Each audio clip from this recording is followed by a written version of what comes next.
Havia pouco tempo que Moçambique estava independente e era tudo novidade. O governo de Samora Machel lutava para construir um país autossuficiente em todos os domínios, mas com ênfase na produção agrícola. No entanto, as zonas mais produtivas do país estavam sem mão de obra suficiente, porque as populações rurais se haviam refugiado para as grandes cidades à procura de melhores condições de vida. Na década de 80 já se notavam os primeiros sinais da superpressão sobre as cidades, acarretando várias consequências, designadamente o desemprego, o emprego informal, a criminalidade e inclusive a prostituição, dentre outros que estavam longe do ideal de Samora para a terra recém-libertada do jugo colonial. Foi nesse contexto que o governo moçambicano decidiu engendrar um plano que unisse o útil ao agradável, organizando as cidades e aumentando a força de trabalho nas zonas mais produtivas do país, num programa que ficou conhecido por Operação Produção. A Operação Produção, propriamente dita, iniciou em 1983, mas já havia evacuado para os campos mesmo na vigência do governo de transição em 1974. Na campanha da Operação Produção, os principais visados eram as pessoas que se dedicavam ao crime, as prostitutas e outras pessoas cuja atividade não fosse muito clara. Na verdade, se estivéssemos naquele tempo, muitos dos que hoje ocupam esta parte da cidade de Maputo seriam potenciais candidatos, tendo em conta que não têm uma ocupação formal. Seriam, portanto, considerados improdutivos ou então cadungueiros. Mas é preciso também considerar que nem todos se encontravam em circunstâncias como estas. Bastava que o comitê dos bairros desconfiasse da conduta de certo fulano, podiam denunciar para o comitê dinamizador e daí a pessoa era recrutada também para a Operação Produção. Encontrados os alvos, eram encaminhados aos centros de verificação em Maputo. Um deles é este, localizado no bairro de Spamanine. As pessoas recrutadas no âmbito da Operação Produção eram trazidas precisamente para este lugar e, atravessando este portão, dificilmente voltavam para o convívio familiar em Maputo. Daqui o destino final era mesmo Niassa. Aqui alguns passavam 3 dias, outros algumas semanas, até que se criasse a logística para essa longa viagem. Hoje o local já não tem a mesma atividade, mas com certeza quem foi levado naquele tempo tem memórias muito vivas do que passou precisamente nesse local. Era um lugar de pranto. Jovens choravam e se esperneavam nestas salas, sobretudo devido à incerteza do seu destino.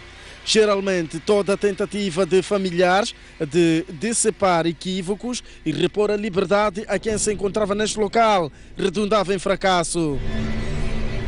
Sabe-se que eram usados aviões das Forças Aéreas e das Linhas Aéreas de Moçambique, bem como viaturas de diversos tipos, caminhões e caminhonagem de Moçambique, autocarros da Romos, Romoc e Romon. Os cidadãos provenientes das várias partes do país no âmbito da chamada Operação Produção desciam efetivamente neste aeródromo de Lixinga. Portanto, vinham transportados de grandes aviões com uma capacidade considerável de carga e também de passageiros e, portanto, desembarcavam nesse lugar, seguiam por esta porta, num percurso que eu convido desde já a acompanhar. Chegado a este ponto, portanto, as pessoas vindas para a Operação Produção iam para o nosso lado esquerdo, que é precisamente o centro da cidade de Lixinga, onde ficavam por algum tempo enquanto se preparavam as condições do outro lado em Unango. E daí saíam caminhões e pegavam as pessoas e seguiam o percurso que nós vamos nos propor a fazer neste exato momento. A nossa equipa seguiu o percurso, apreciando as belas paisagens da terra que se farta de germinar todas as sementes que caem ao chão, uma terra com sede insaciável de gerar frutos. Nas duas margens da estreita estrada, aldeias seduzem-nos a atenção e fazem-nos companhia para um lugar onde almejamos ter um encontro com o passado. O nosso destino não era nada mais, nada menos que Unango, a cidade dos sonhos. O primeiro presidente da República Popular de Moçambique, Samora Machel, atraído pelo potencial agroecológico da região, pretendia implantar no local uma grande cidade, maior que a de Lixinga. Até crianças com enxadas não escaparam do nosso olhar. pois revelavam a longa tradição agrícola da região. Afinal, de pequeno se torce o pepino. Aventuramo-nos a fazer o percurso sem guia, motivados pela certeza de que haveria vestígios claros que apontassem para a existência de um plano de construção de uma cidade importante no local. Com efeito, as nossas expectativas não foram completamente goradas. Depois de aproximadamente 1 hora de viagem, surgiram os expectáveis vestígios. Confirmava-nos que chegamos ao destino certo.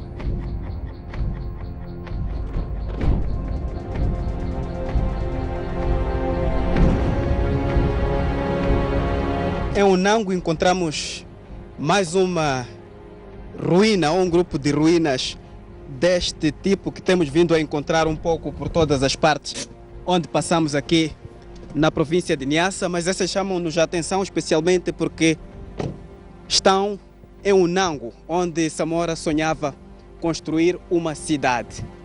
Neste lugar o que se vê são casas aparentemente abandonadas, mas sempre é possível ver alguém com a sua família, passar uma refeição ou mesmo em conversa, alguns animais, motocicletas, o que evidenciam uma paixão de longa data por esses lugares. E nós vamos neste momento tentar ver se encontramos alguém nesse local que está aqui há bastante tempo para nos dizer na primeira pessoa qual era a atividade que acontecia aqui, o que é que se via no tempo colonial e o que é feito desse lugar nos dias que correm. Portanto, neste lugar temos tudo para encontrar histórias sobre a agricultura de Moçambique. Ali a fundo vejo algumas evidências de que está alguém com alguma idade. Vamos tentar nesse momento chegar à fala com ele. Mais uma vez acertamos no alvo. O homem que nunca abandonou este lugar chama-se Baúte. Lembra-se das atividades deste local como se tivessem ocorrido ontem. Não foi preciso muito tempo para que ele começasse a contar histórias. Enfim, o homem constitui uma biblioteca viva. Falou-nos das casas, seus moradores e o que se passou para que atualmente as coisas estivessem no estado que as imagens ilustram. Até conhece a história das árvores existentes do local. Sr. Baúte explicou que os cidadãos idos no âmbito da Operação Produção chegavam geralmente à noite e que logo eram integrados em famílias para aprenderem a cultivar a terra. Andávamos a dividir essas pessoas. Dividir, cada família deve ter uma pessoa, cada família para conseguir dar alimentação. Então, uma família que vivia aqui, a família natural daqui recebia uma pessoa. Ok. Ficava a viver com ele. Com aquela pessoa. E ensinar também como capina, o trabalho daqui. Depois de 3 ou 4 anos a viver com os nativos para aperfeiçoarem os trabalhos de campo, os recém-chegados eram entregues porções de terra para iniciarem uma vida autónoma. Os mesmos trabalhavam para a empresa agrícola estatal de Unango, até que a guerra apareceu e destruiu toda a estrutura que estava a ser montada. Tinha colocado aqui um aparelho que poderia mesmo falar aqui mesmo até ouvir lá Miala, aquela aldeia, até aqui, aparelho que estava aqui. Mas depois de guerras, todos já saíram, entrar nas aldeias. Outro está em Miala, outro em Malulu, outro está aqui em Mapuí.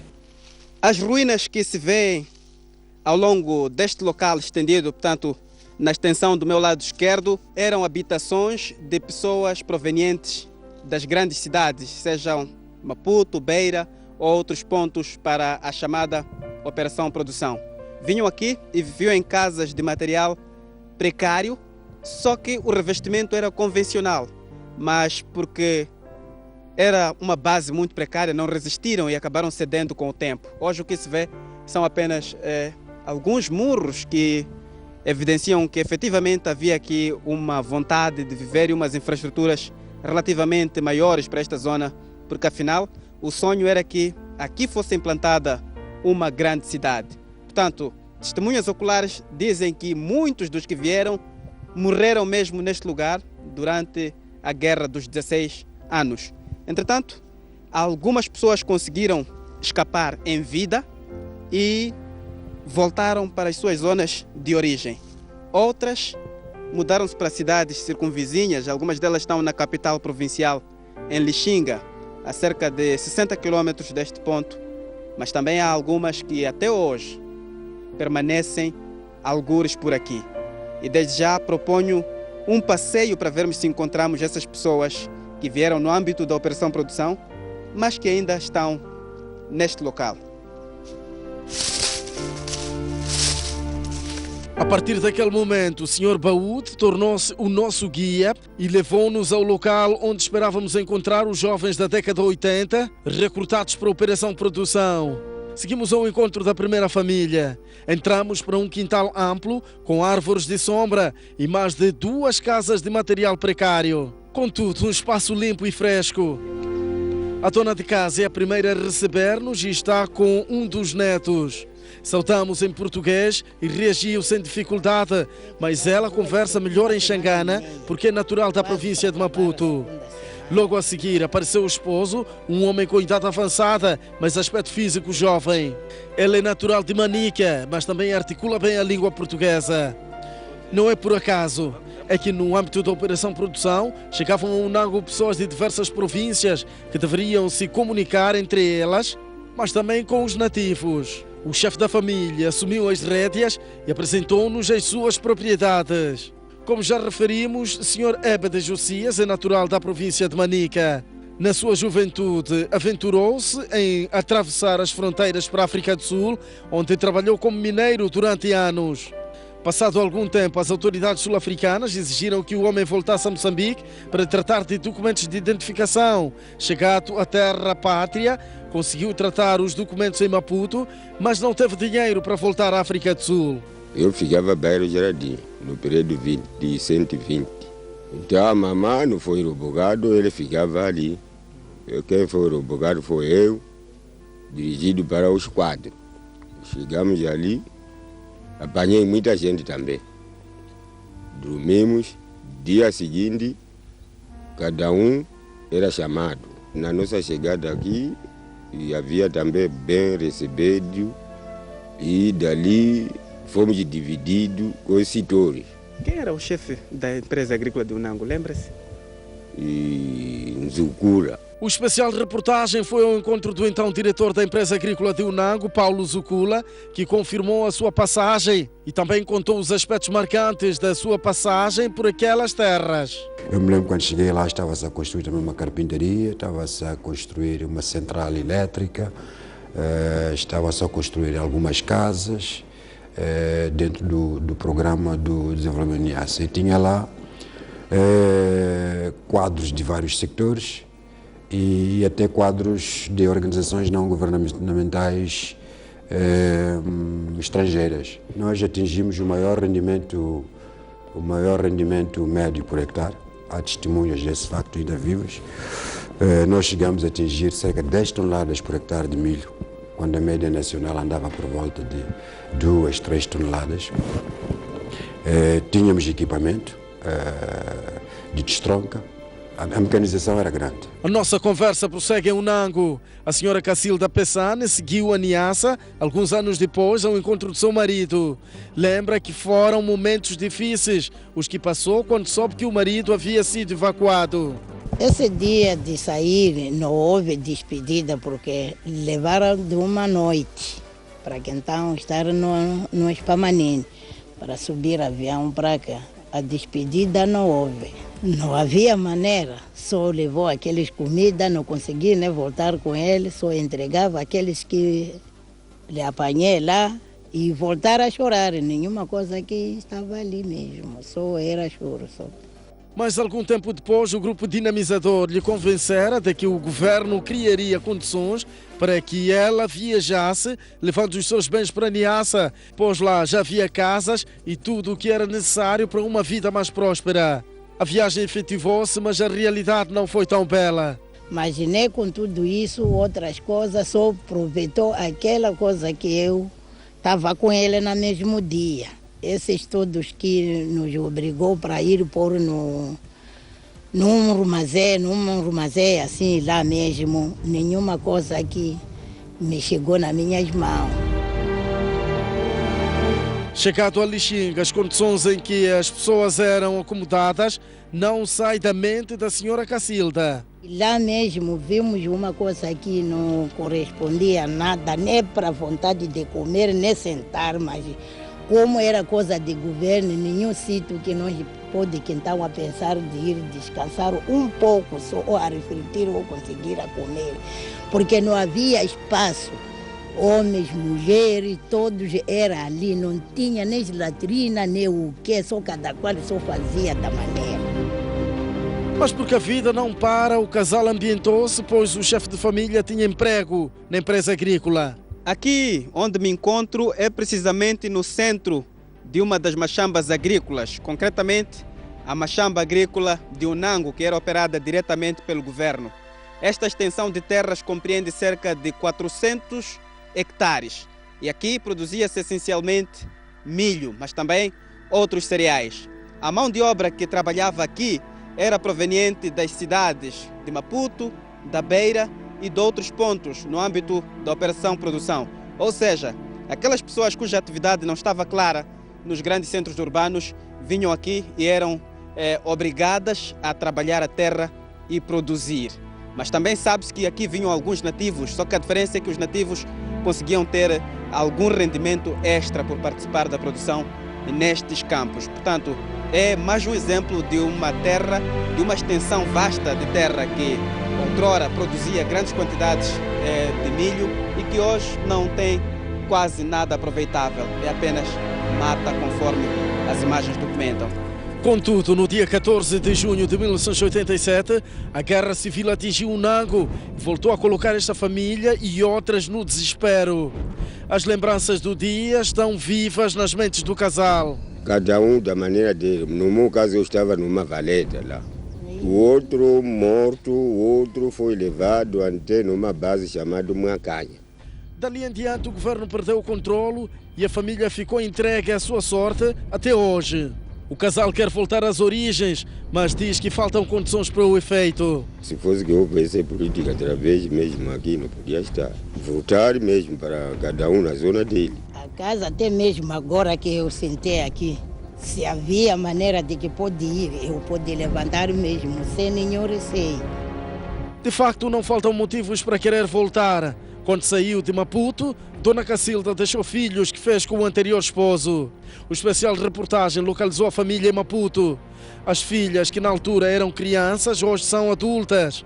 Um dos filhos vive na África do Sul e não tem qualquer lembrança da mãe. Nós não chegamos a estudar. Não tinha como. E nem cédula, não tinha cédula, não tinha nada. Nos deixou assim mesmo, de qualquer maneira. Beatriz é outra filha que na altura em que a mãe foi a Lexinga tinha 10 anos. Ela diz que até hoje não se conforma com o fato de a mãe viver distante. Às vezes, eu entro aqui dentro, ficar mesmo a pensar, começar a chorar, a sentir a falta da minha mãe. Recentemente, a Dona Cacilda voltou a Maputo para visitar a família. As filhas contam que foi uma grande alegria, mas que ela voltou sem sequer despedir a niassa. Suspeita-se que ela tenha agido daquela forma por não ter encontrado o seu terreno disponível no distrito de Marraquene, pois os familiares venderam. Há muita coisa que precisam de falar com ele. Ela não está, não sabe. Mesmo aquele que está na África do Sul nem conhece a mamãe. Só está a ouvir que há mamãe, mas eu não conheço. Despedimos-nos do casal e fomos ao encontro de outras famílias. Na vizinhança encontramos esta mulher que alegremente recebe a nossa equipa. Depois chegava o esposo, um homem agora idoso, mas com um vigor jovem. Ele chegou a esta localidade em 1977 como reeducado. Este grupo não era necessariamente de pessoas desempregadas, mas composto por cidadãos acusados de terem cometido alguma infração nas zonas de origem. Eu lá estive a trabalhar como um alfaiate. E daí, isso foi a que horas que foi encontrado e pediram documento? Era às 20 horas. Como é que a família ficou a saber? Eu comunicou-se. Quer dizer, meus vizinhos que tinham os seus direitos, não é? Foi comunicar à família em casa. Eu disse que recomendou aos meus vizinhos que eu estava a comunicar à minha família lá, que eu estou aqui preso. Saiu do carro no aeroporto. Do aeroporto, estava saindo de avião, de Nampula, subimos de comboio até aqui em Niassa. Assim, onde nós vamos, não conhecemos. Porque se estávamos a ouvir Niassa, sem conhecer onde é Niassa. Mas conversavam lá? Não, conversar isso não falta. A gente conversava. Mas qual era o assunto? O assunto que era qual só pensou de fugir. Antes de chegar no destino. Depois de algum tempo, o Sr. Muxanga concretizou o seu plano de fuga. Não, saímos, era missão de ir onde coisa, Mutarica, ir buscar chapa, lá onde que era a base de colônia naqueles tempos. Buscar chapa, havia uma quarteira lá em Mutarica. Saímos do bairro de Nasseco para Mutarica. Acabamos, para ir lá era um dia e meio. A pé? A pé. Fomos até lá, então, levamos aquela chapa ali, carregamos, chegamos onde nós dormimos no rio, Legenda, no caminho, dormimos ali, nós madrugamos de madrugada e fugimos. Antes de chegar em Maua, fomos capturados na população. Porque sabia que essa gente não é daqui, porque a roupa que a gente usava era diferente, era a roupa preta que a gente usava lá. E quando voltaram, o que é que aconteceu? Não, lá fomos punidos. Fomos punidos quando voltamos no cabo da irrigação. Fomos punidos. Qual era a punição? Havia várias punições. Havia essa punição de marar pessoa assim, com bambu, marar daqui, bambu assim, disse com o avião. Depois a pessoa andar ali, avião. Depois daquilo ali, fomos na sala no abrigo. No abrigo cumprimos alguns dias e saímos.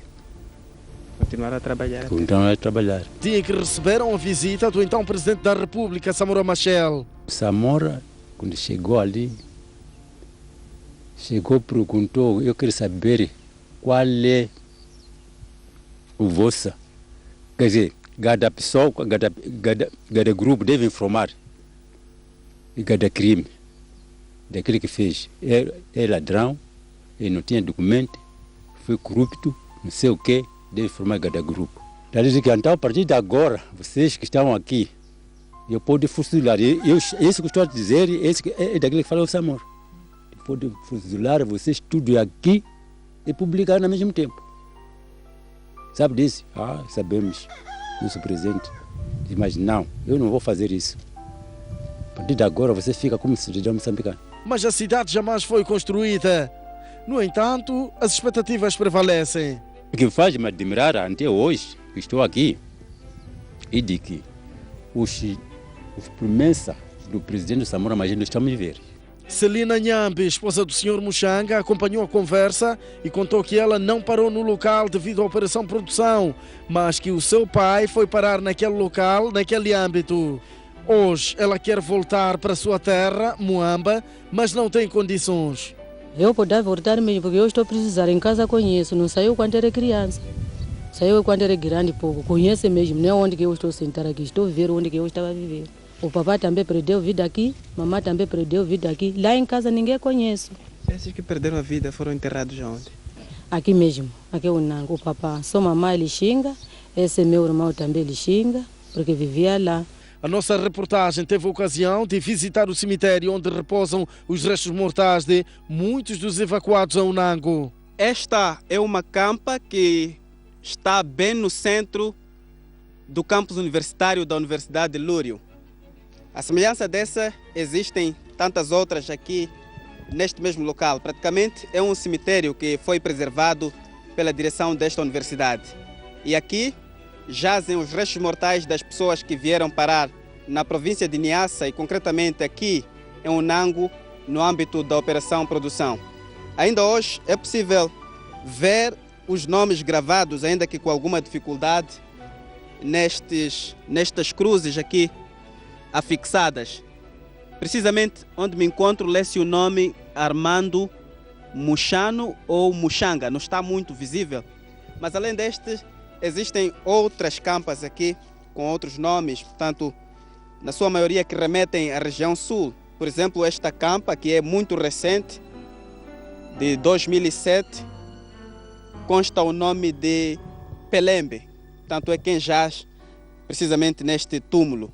E outros tantos nomes que estão aqui, na sua maioria da zona centro ou sul do país. Afinal, as pessoas que eram transportadas para a Operação Produção saíam das grandes cidades. A ideia era descongestionar Maputo e Beira. Não se queria ver pessoas cuja ocupação não é clara.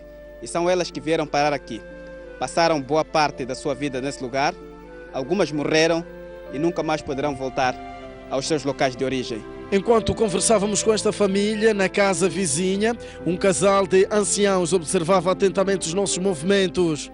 Sem pronunciar uma palavra sequer, convidou-nos a fazer-lhe uma visita. Apesar da idade avançada, o casal nunca teve filhos, muito menos netos. Os petizes que os alegram com a sua inocência são filhos e netos dos vizinhos. Curiosamente, o varão explica que parou na Operação Produção porque a vizinhança tinha inveja de si. Há problema que aconteceu antes de eu vir aqui. E há senhor que ele está me fazendo ciúme, porque diz que eu estou a comer pé a passar aquele que está a trabalhar sobre o meu trabalho de pesca. Sair na pesca eu a vender, já vê. Então, você fica na minha casa, porque eu não tinha barulho com ninguém, já vê. Então, de isso, aquele meu vizinho está a me fazer ciúme. O antigo pescador diz que já habituou-se à vida em Unango, mas não esconde a vontade de voltar à terra natal.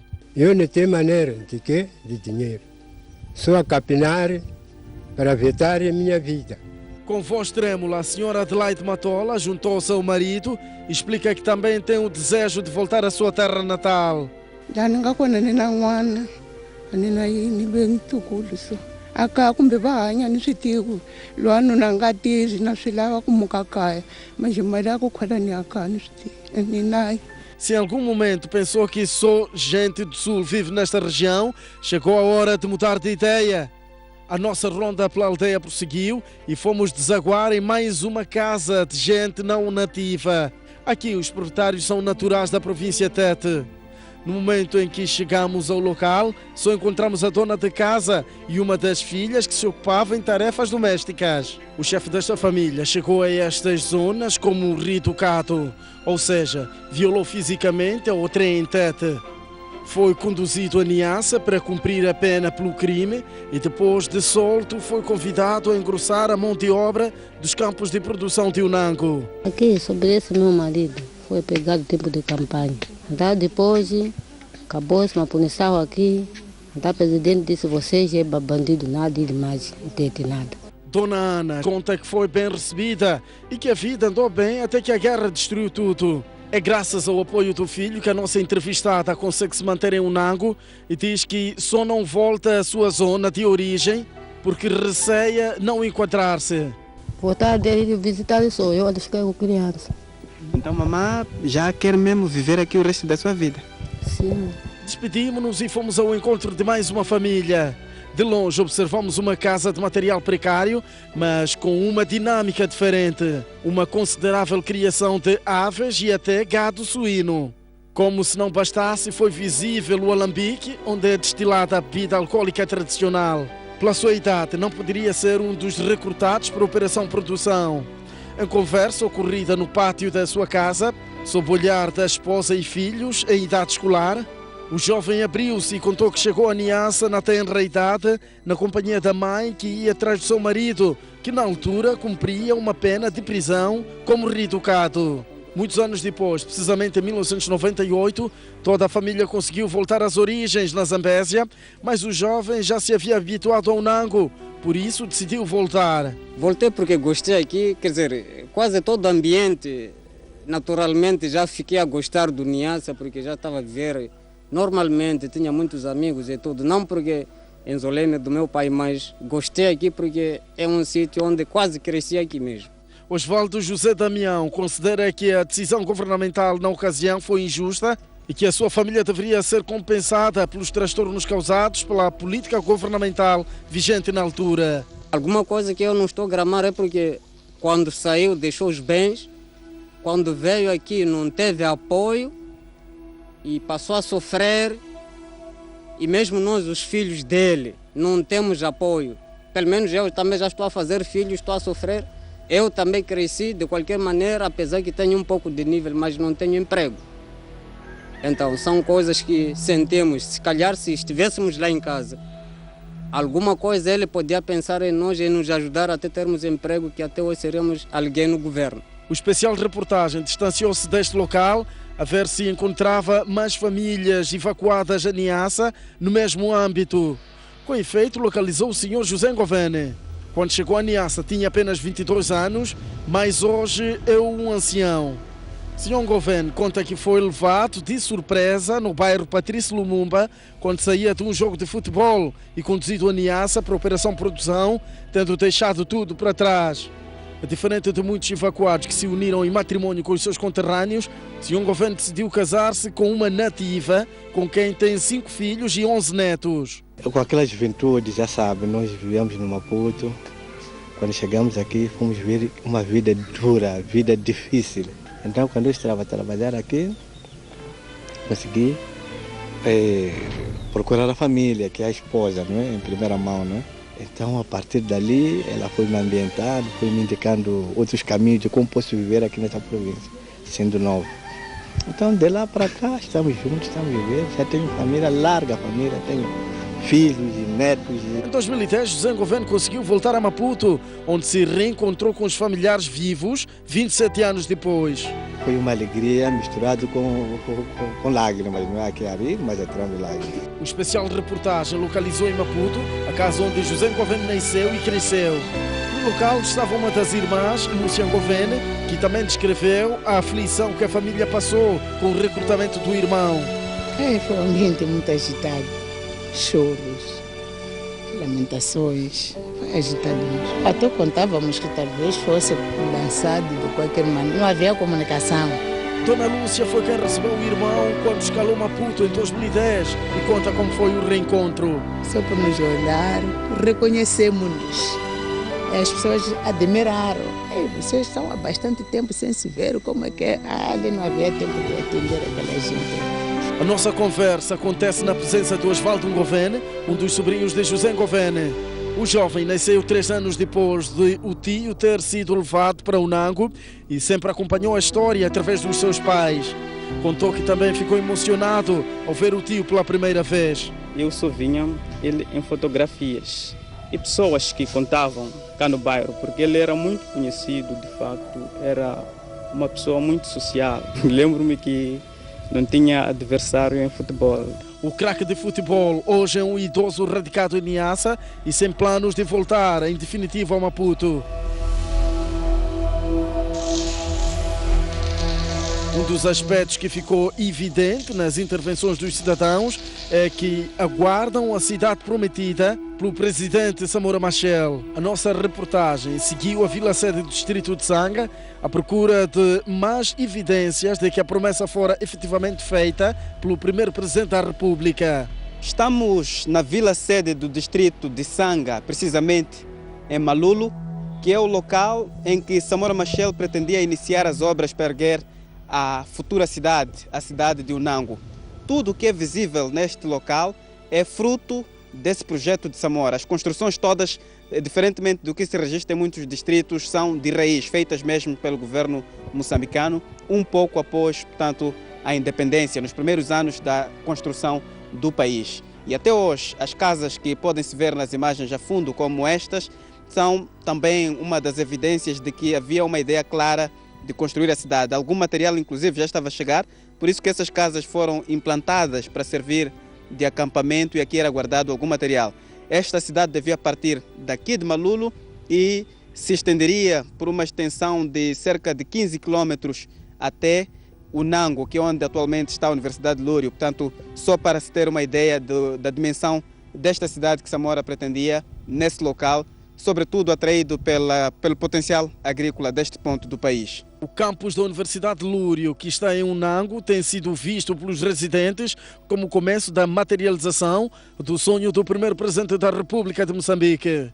A diretora da instituição fez questão de sublinhar que aquela instituição cumpre, de certa forma, aquele objetivo. A nossa presença neste local vem fortalecer um desejo já iniciado há tempos atrás e a nossa presença, obviamente, que vai trazer e tem trazido um desenvolvimento esperado para este distrito de Sanga, potencialmente agrícola, potencialmente florestal, e acreditamos que este sonho está a ser e será ainda mais consolidado. A Operação Produção foi concebida para ser um processo contínuo, mas ações concretas de evacuação só se deram em 1983. No entanto, foi em maio de 1998 que Joaquim Chissano declarou oficialmente o fim daquele processo.